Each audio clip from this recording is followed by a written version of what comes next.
just test the sound here. Hello, hello, hello. All right, just testing the sound. Whew, welcome to my third live stream. I'm going to be messing with GPT here. And messing with it. So GPT, for those of you who don't know, can do a lot of things. And we're going to talk about what it can do.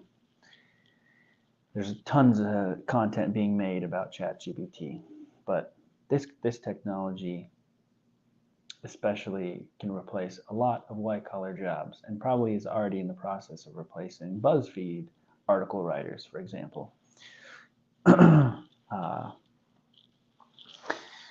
So, for example, we're going to have it write us a BuzzFeed article.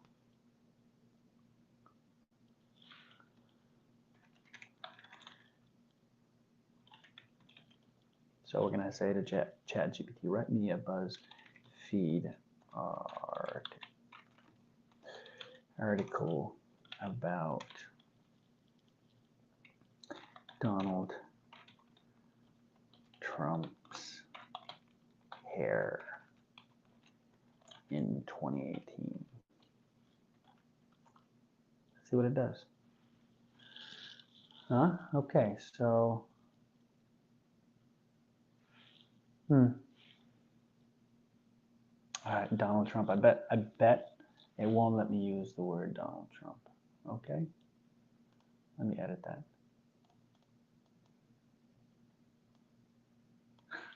It doesn't like certain words.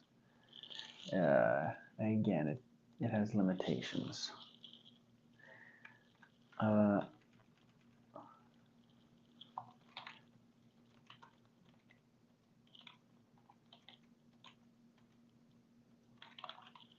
From April, so write me a BuzzFeed article about the latest fashion trends from April 2019.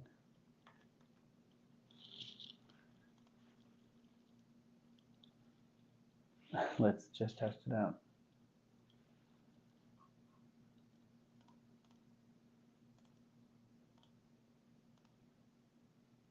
It didn't do anything. Okay, let's start a new chat.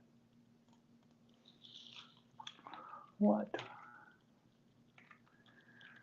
I am hiring you as a BuzzFeed writer.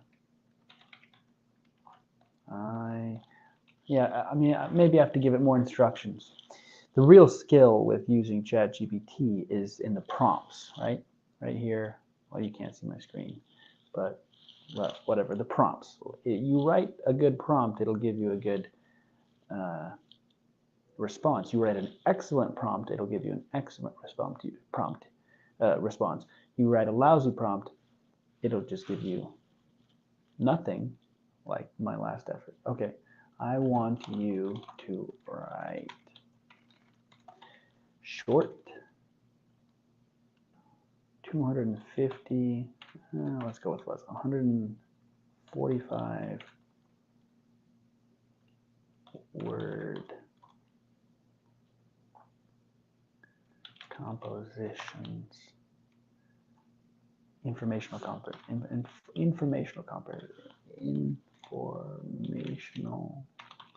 compositions or short form articles about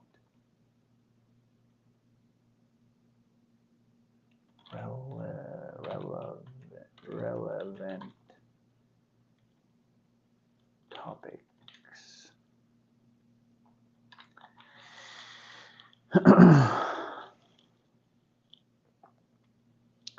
I want you to write the articles in as if you were a New Yorker. Use New York from the Bronx.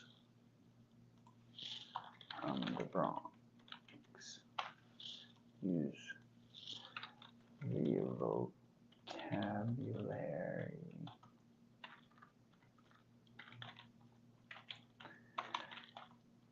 And idiom, etc. of a New Yorker.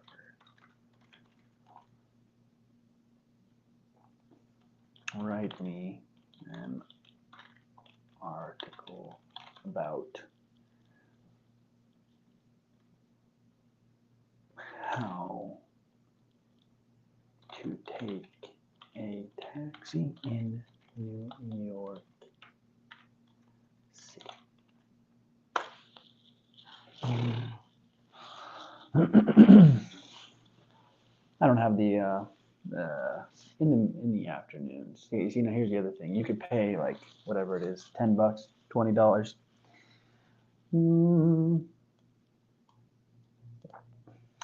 It's just too high a volume of people asking and communicating with GPT. So let me go into some other ones. No, those will be boring. Let me just end this and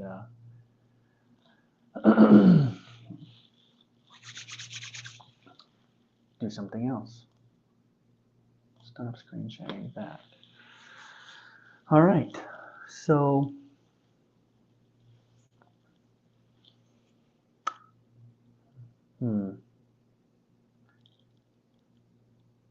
yeah, I'm gonna just say, well, look at that. There's people. People can be seen. This is my third live stream.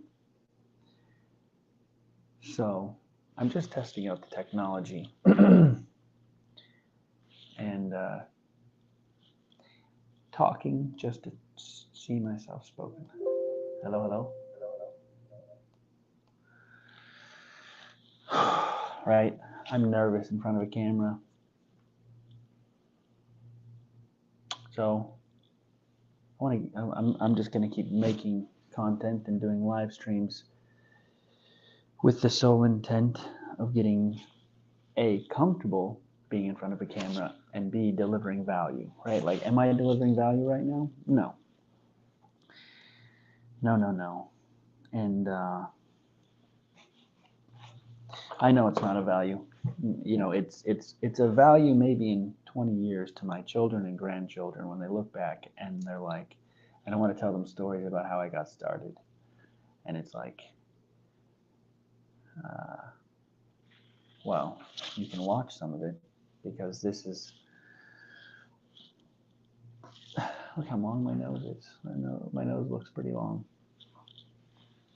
Let me practice introducing myself. Hello, my name is Rory O'Dugan. Hi, I'm Rory. Hi, I'm Rory O'Dugan. Hello, I'm Rory. My voice is an instrument box. I mean, it's an instrument. I've been watching videos from Vin Yang talking about using my voice, and I know up until this point, my voice has been fairly monotone, and that's part of being nervous. And this is me just wanting to use my hands just to use my hands, even though I'm not really describing anything. Okay, here I could be describing an explosion. And if I'm talking about an explosion, I can be talking using my low voice, and I can be using my high voice, and I can be using my high voice. All in all, my voice is an instrument which helps me transfer the feeling of what I'm feeling to the listener. So up until this point, I've probably been transferring the feeling of being nervous. And so people who don't want to feel nervous aren't going to watch because they're going to be like, no, thank you. That's not a good feeling. It doesn't give me a good feeling. Here's what we're going to do. I'm going to practice some hooks for my videos. My videos I'm going to start using hooks, right? Because I'm going to start trying to add value. So which camera am I going to look at?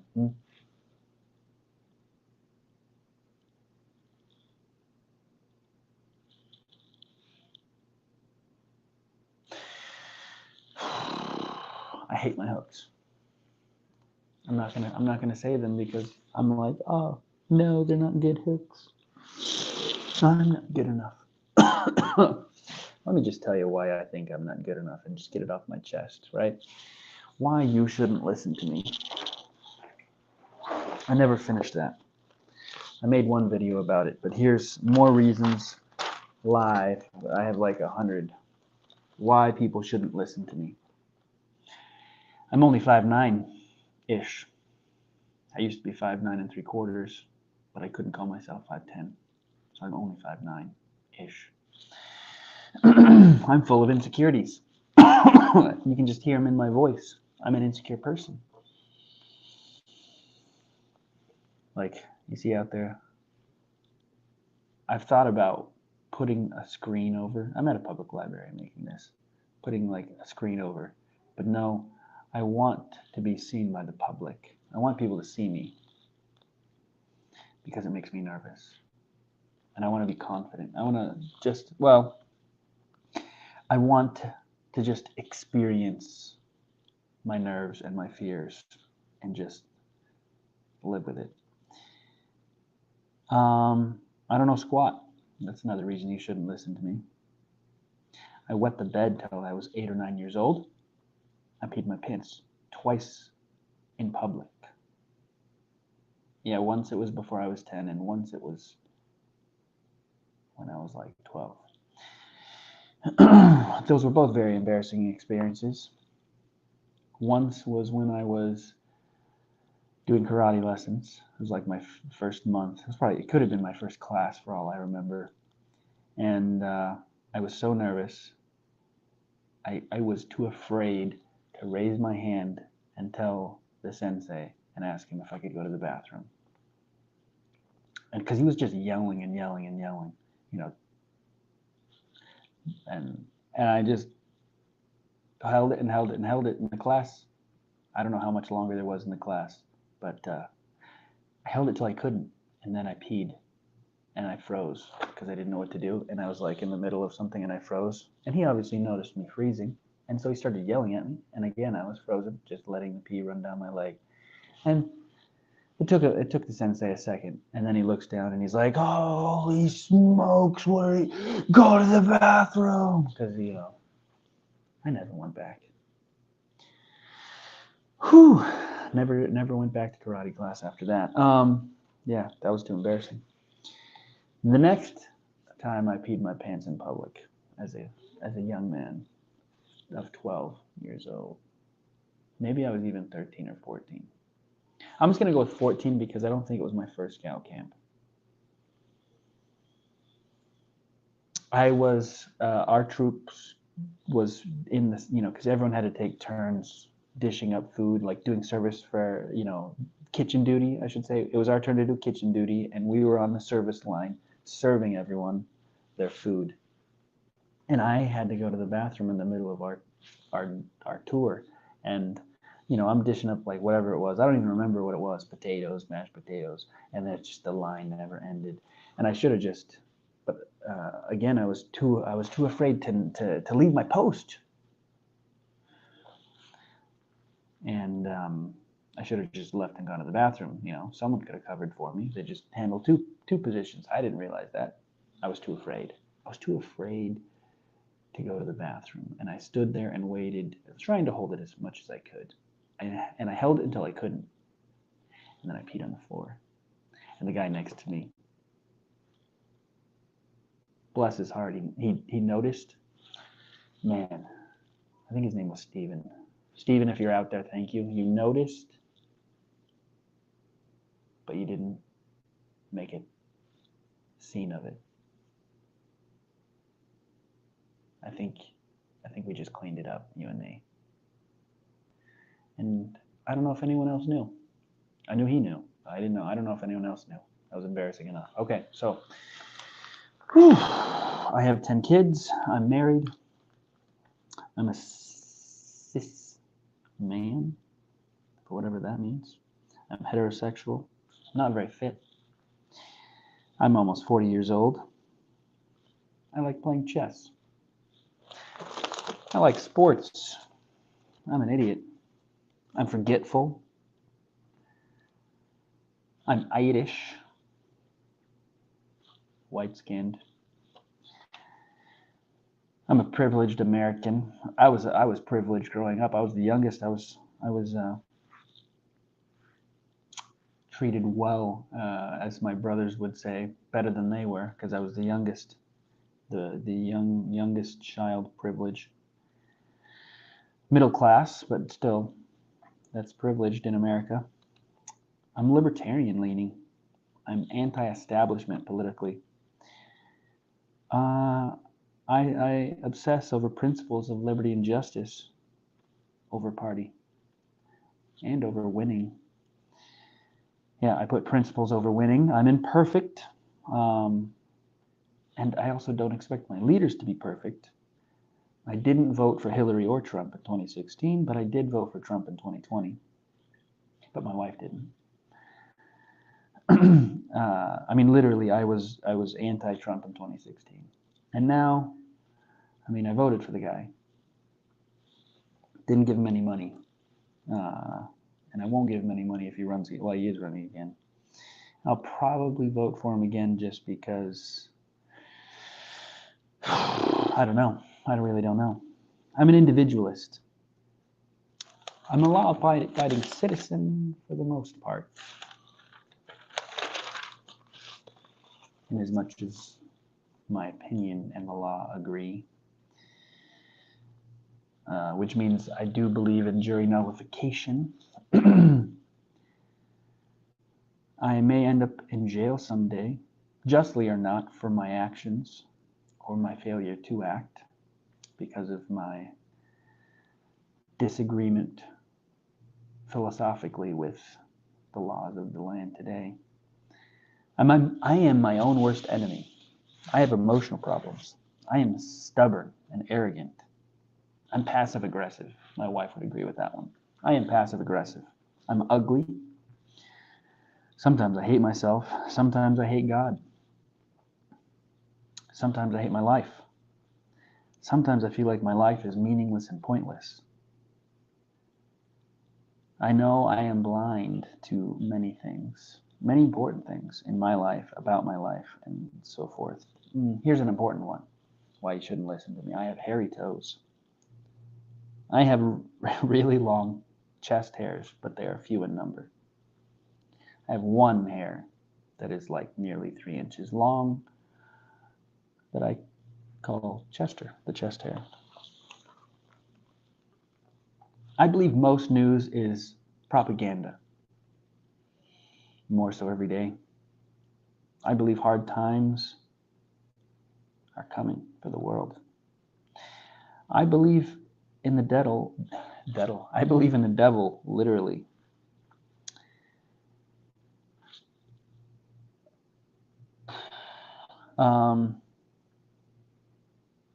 Yeah, I believe the levers of power in the West have become so corrupted that they are literally in the control of evil men. I believe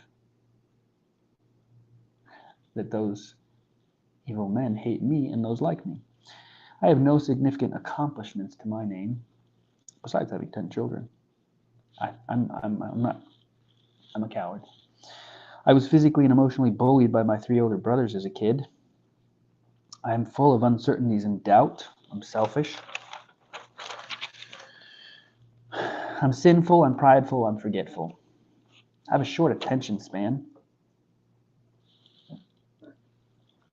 I hide. I think I mentioned that at some point. I'm a lousy leader. I don't have any original ideas. I'm judgmental. I believe our financial system is a Ponzi scheme, and we the people suffer for it. I was spoiled by my parents as a kid as the youngest child. That's a repeat. Okay.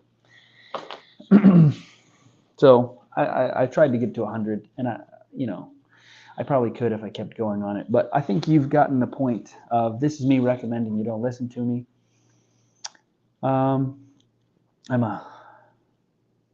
I'm hard pressed to find value in myself. All right, and that's where I'm starting. That's my starting point. This is my starting point of my journey. My coming out party of like, I suck. Boy, do I suck. I suck at this. This is a live stream. I don't expect anyone to watch it. I'm not going to watch it.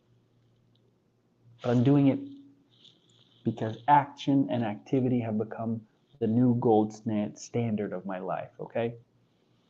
And I'm going to put out content every day until I get good at putting out content that has value and adds value to my target market, which I'm still in the per point, narrowing down my target market. That's the end in mind. I do have an end in mind, but it's not an end I feel like I'm capable of achieving.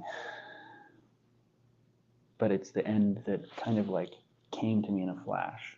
And so I'm going to go with it. Like, was it a flash of inspiration? That's what I'm going to assume. That's what I'm assuming. Was it a flash of just a flash of neurons that randomly occurred in my brain one day? That's also possible. But I'm going to assume it was a flash of inspiration of what's possible in my life. What's possible for me business-wise, financially. I mean, I've been talking monotone because, I'm nervous and so forth. But I just want to get this off my chest of everything that's wrong with me. Like, I'm a pessimist. I've been a pessimist my whole life. And my reasoning for being a pessimist has been like, well, if something good happens, then it's unexpected and it's a pleasant surprise. And if something bad happens, you're not surprised, and you're less likely to feel bad about it because you already feel bad about your life most of the time anyways. And I realize that's a terrible way to live. And I don't want to live that way anymore. And I refuse to live that way anymore. Even my failures are successes because I'm not giving up. I've burned my boats. Let me just be honest. I've burned my boats. I'm either going to succeed in this. I got to check my audio. I'm either going to succeed in this, or my finances are just going to be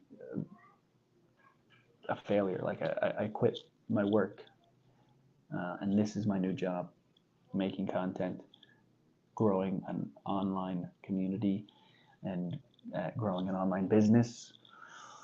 It's my new job. And why? Because I want to be a part of a community more than anything else. And I want to be surrounded by a certain type of people. And my goal is to attract those people and to grow with those people. So to grow emotionally, mentally, and even physically, like, but still emotionally, physically, mentally, and financially with a community, to grow with a community.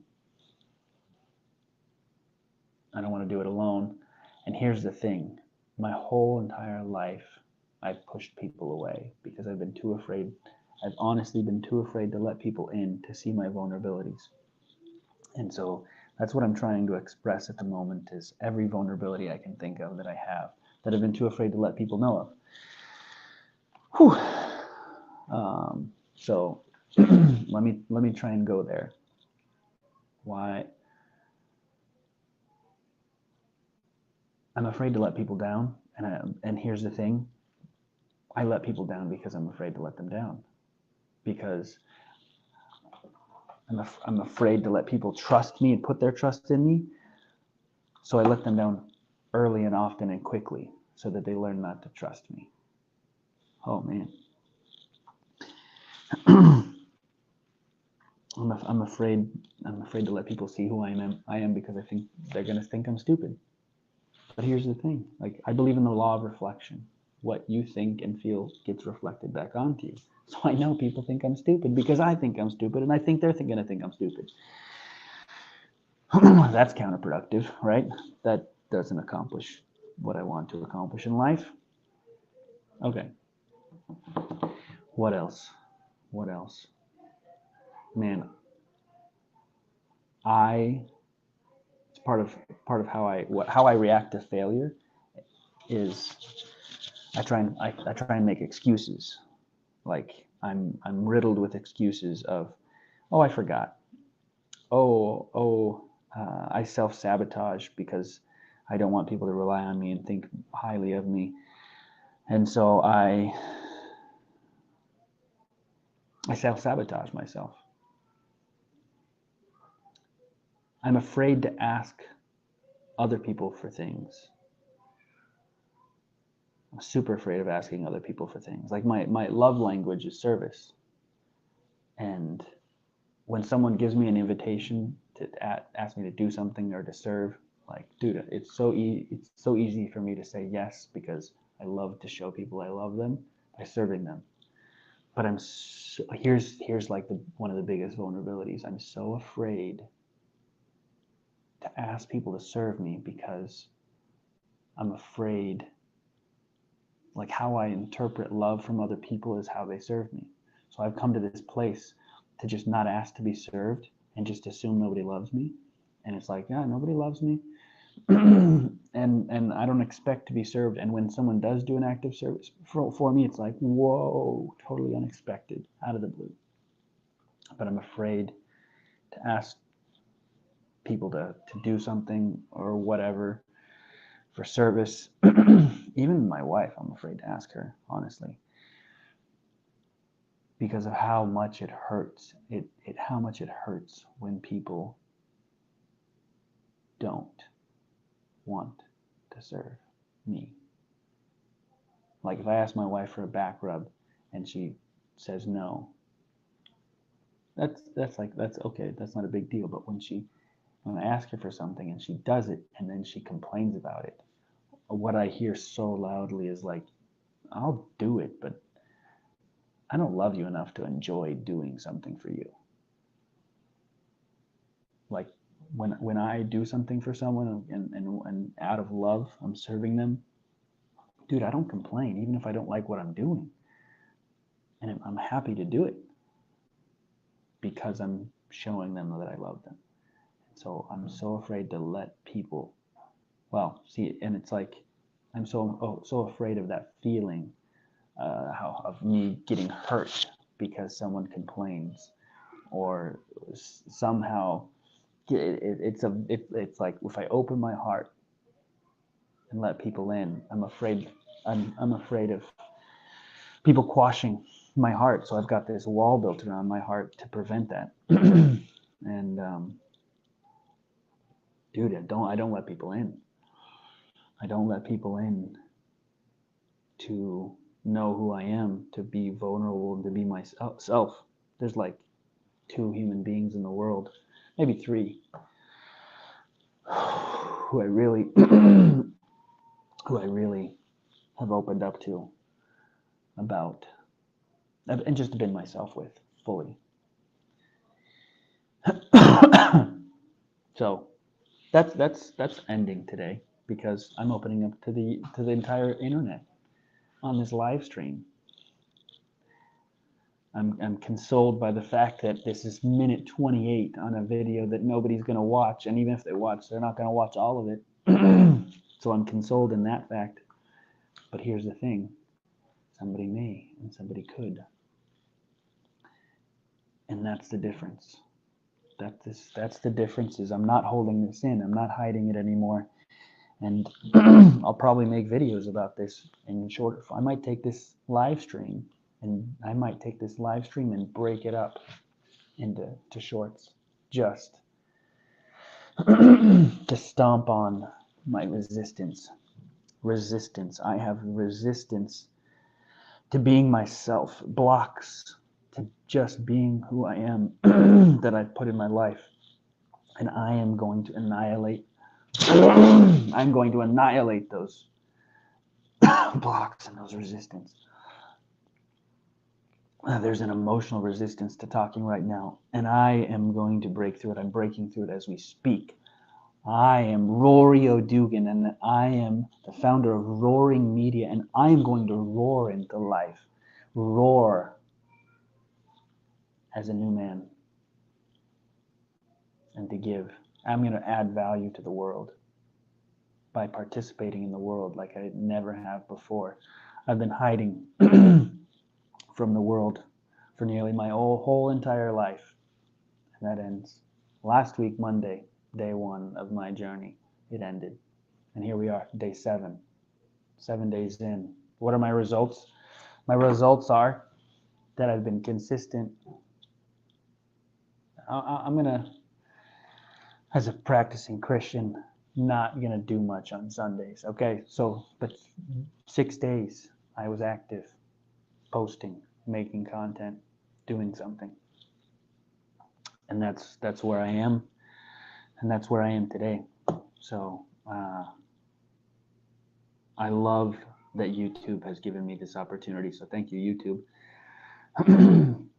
And I just want to, and over the next week, I am going to write an essay about my future life and what it's going to look like, and what I want it to look like.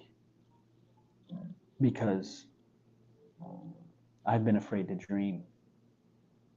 I've been afraid to really let myself dream about the future and my goals and what kind of life I want to live. And it's because I've been so riddled with doubt.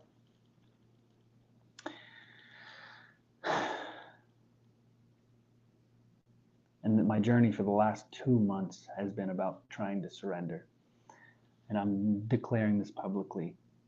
My dreams, I'm going to write them out. But I surrender any control over whether they come or not. I surrender I surrender feeling like I'm responsible for the results of my life, that I have any control over the results of my life. No, I have control over my actions, not the results. A community, building a community, that's a result.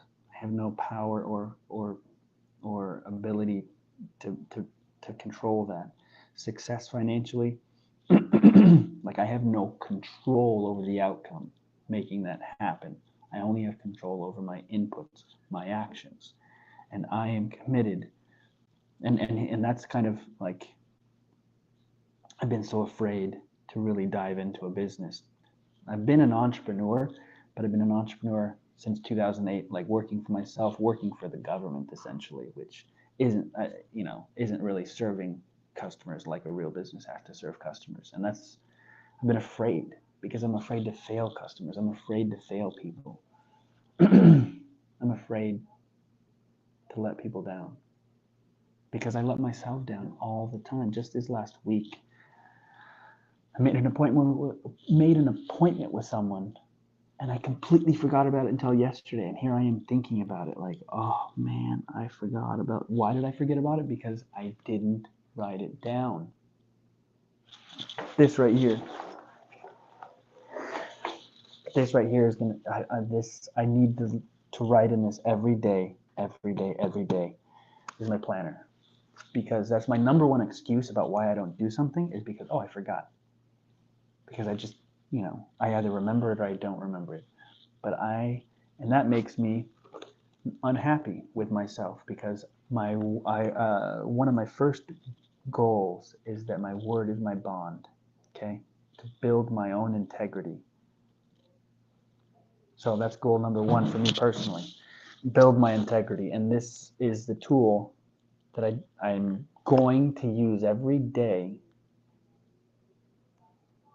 to establish my word as my bond. And there you have it.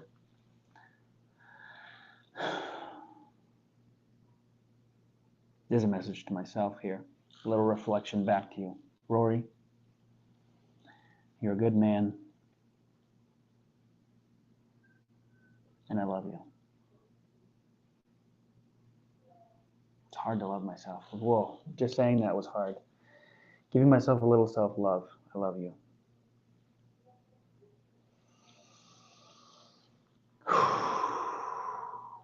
All right.